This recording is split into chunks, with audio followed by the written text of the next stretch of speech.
Eu estou chegando com esse moleque também aqui, que ele é especial. Então chegou no posto, prioridade, o especial tem prioridade.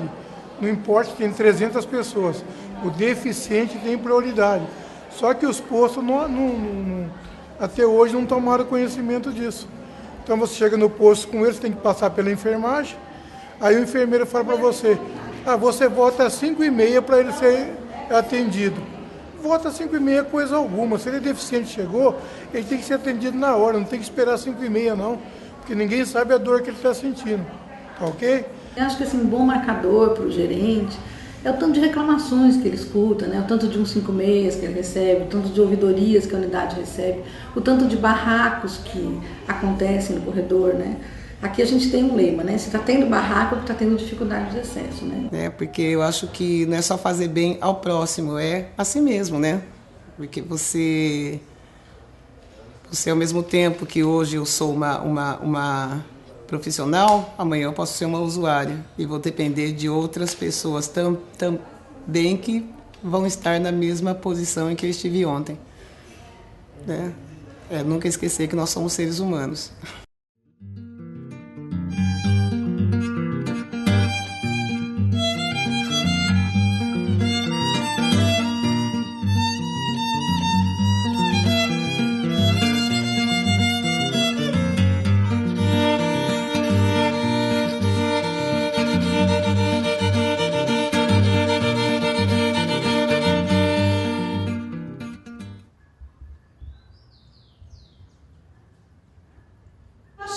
Positivo.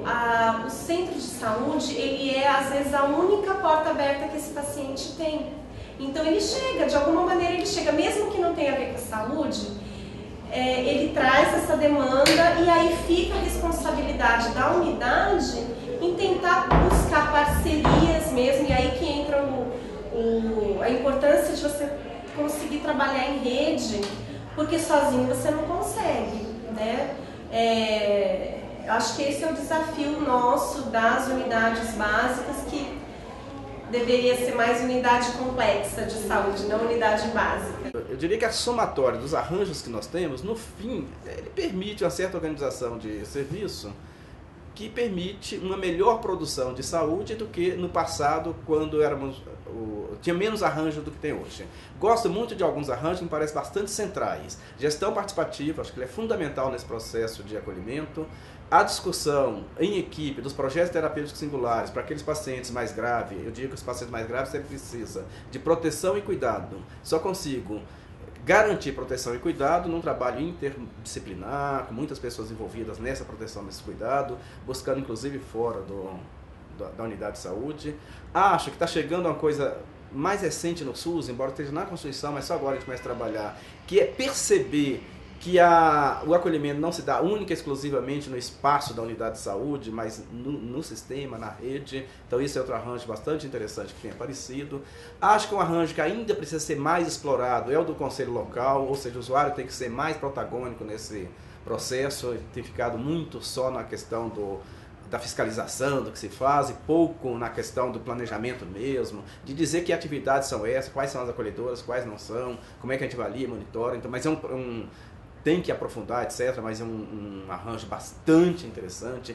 Acho um arranjo bastante importante definir uma equipe e a quantidade de pessoas com a qual eu vou trabalhar. A gente sempre está fazendo parcerias, né? Principalmente com o SAID, que é o Serviço de Atendimento e Internação Domiciliar. A gente chama o SAID vem, avalia o paciente com a gente, participa. Quando não é caso para SAID, a gente faz parceria com o Centro de Saúde de referência daquele paciente. Então, por isso que o trabalho do serviço social logo na chegada desse paciente é muito importante, porque um vínculo com família ou com acompanhante, com instituição, você não faz num dia, né? O tempo todo a gente está criando essa rede para conseguir dar conta, porque a gente tem percebido que os anos passam e a complexidade dos pacientes aumenta. E não é que eu vou resolver tudo, não é isso, mas eu tenho...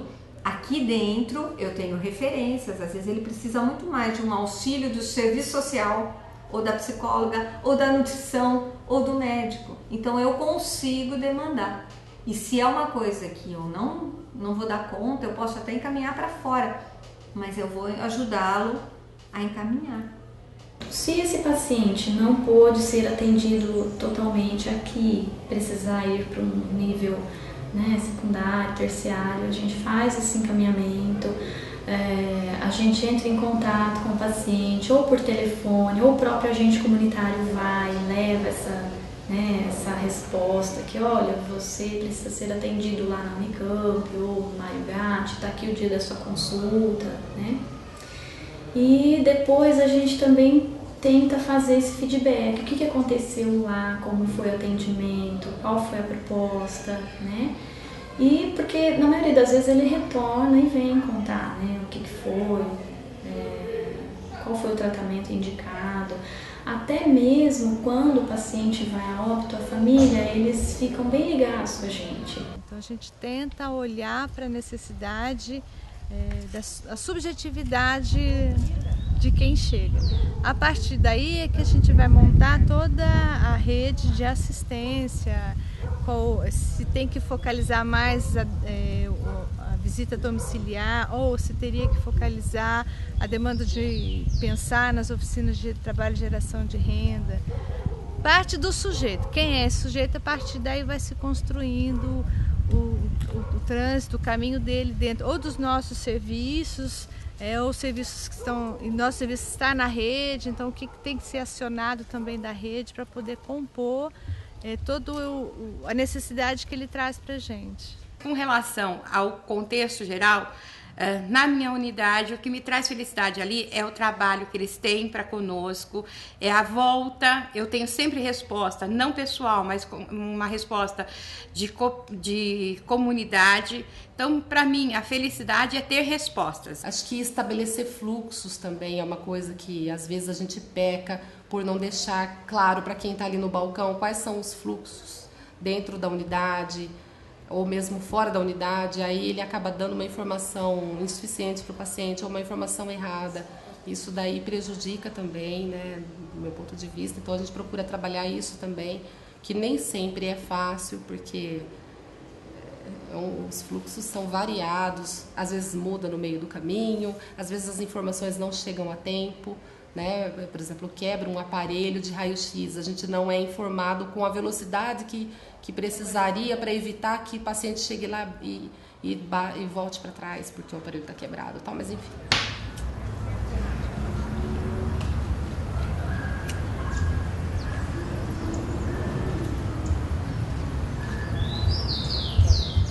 Durante toda a minha vida, eu estou com 55 anos, eu tive plano de saúde da Unimed, do Samaritano, mas uma infinidade de coisas. Eu tinha uma visão do SUS extremamente negativa, né? Por tudo que eu ouvia falar, pelas coisas que eu assistia pelos meios de comunicação, etc. e tal. Então eu nunca dependi do SUS na minha vida. Agora eu estou aposentado, né? Eu passei a depender do SUS em 2005, porque eu fui, em virtude da doença, da síndrome do pânico, eu tive que abrir mão de todas as minhas tarefas nas universidades que eu lecionava e eu precisei me recolher em casa e ainda estou em fase de tratamento, tomo meus medicamentos e tive que mudar minha vida, remodelar de professor. Agora eu faço jardim em casa, cuido de horta e leio muito e tenho um blog, enfim. Eu cheguei muito mal em 2004, eu tive que pedir a conta, fiquei sem um tostão durante um ano, né? Eu sempre tive dinheiro na minha vida, sempre tive bons salários, aí eu caí de cama, sem medicamento, sem nada. A minha irmã falava, sobe no posto e faça uma consulta. Eu falava, não, eu tenho medo do SUS, por tudo que eu vi, das histórias que eu sei. Não, você não me deixa doente aqui na cama, largado. Eu passei 2004 inteirinho, praticamente vegetando numa cama. Meu Deus, a hora que eu cheguei aqui, imediatamente eu fui recepcionado por um médico que era uma simpatia e ele me colocou imediatamente me afastou pelo SUS. Foi notável tudo que eu descobri. Eu passei com o Dr. Rodrigo Abreu, um psicólogo. Eu fiz quase 1 ano e meio de terapia com ele. Depois teve um outro psiquiatra antes dele, aí veio o Dr. Marcelo, que é o psiquiatra o último, que infelizmente nós estamos sem psiquiatra agora. Aí tudo foi me causando surpresa, né? Mas também, por outro lado, o que me causava surpresa e estranheza, o problema da infraestrutura, que não consegue manter esses médicos altamente qualificados aqui. E eu fico assim triste. Ali eu procuro ajudar. Ontem eu colocava fichinha no balcão para ajudar as meninas lá, porque elas são totalmente saturadas de serviço. Eu sou o Dr. Walter fazendo receita o dia todo. Outro dia eu entrei no consultório dele o mês passado, uma pilha assim. Eu falei, o que significa uma coisa dessa? Como é que um profissional da área médica vai ficar nesse campo da burocracia fazendo, e o paciente ali, ele vai atender o paciente ou vai tratar de fazer receita, porque ele está sozinho aqui, é só ele que pode emitir essas receitas, enfim. Então, o que é isso? De repente, essas unidades que têm profissionais espetaculares, por que de repente arranca toda a infraestrutura e nos deixa ver navios, e o povão que tem menos compreensão disso chega aqui brigando e vai se atracar com quem? Com as meninas que atendem no balcão, com as enfermeiras. Eu gostaria, né, isso me causa estranheza, porque essa coisa ela vacila, né? Por que não manter o padrão que eu já vi, que todo aquele horror que eu tinha do passado de SUS era tudo um fantasma, que eu acho que esses convênios médicos criam esses bicho-papão em torno do SUS para que a gente não procure, porque eu descobri uma coisa maravilhosa com profissionais capacitados, mas que história é essa de me arrancar esses profissionais e deixar as enfermeiras e quem atende no balcão à deriva?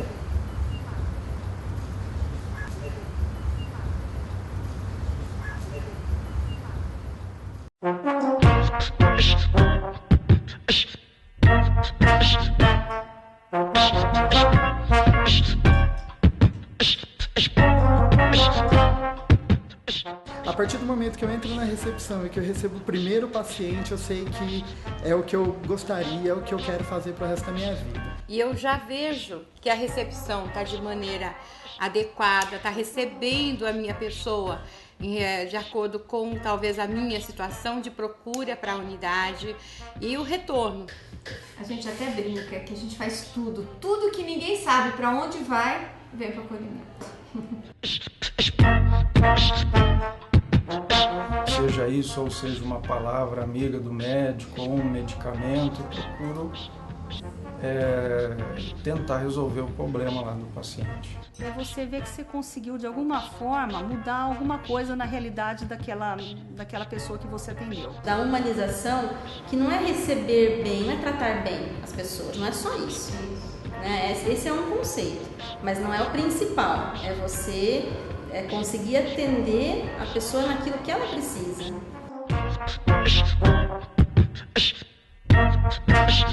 Uma sala com a plaquinha acolhimento não faz acolhimento. A equipe de referência é quem conhece o território, já conhece aquela família, né?